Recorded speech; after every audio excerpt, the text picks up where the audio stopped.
देखु प्रति पूर्व वर्ष भली आम विजु जनता दल पक्षर अक्टोबर 2 गांधी जयंती ठारू जयप्रकाश नारायण जयंती पर्यंत पदयात्रा कार्यक्रम अनुष्ठित होता है। चलित वर्ष दशहरा जेहेतु 2 अक्टोबर 2 रे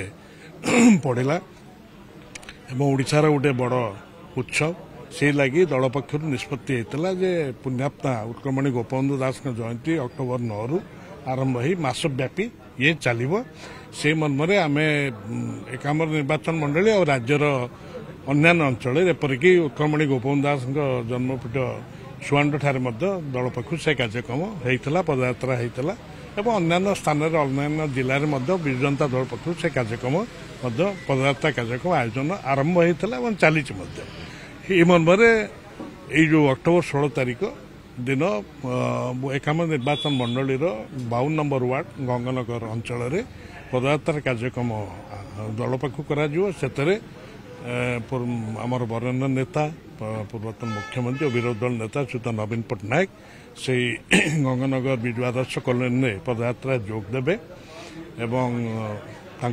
से दिन जन्मदिन थी आमर कर्मी माने और साधारण लोक सेठारे शुभेच्छा जणाइबे ये कार्यक्रम एवं या व्यतीत तांकर तरफ प्रस्ताव थिला जे एसओएस विलेज से जिबे सेठारे जो अच्छा अंतेवासी माने तांको किछि मिष्टान्न बंटन करार कार्यक्रम।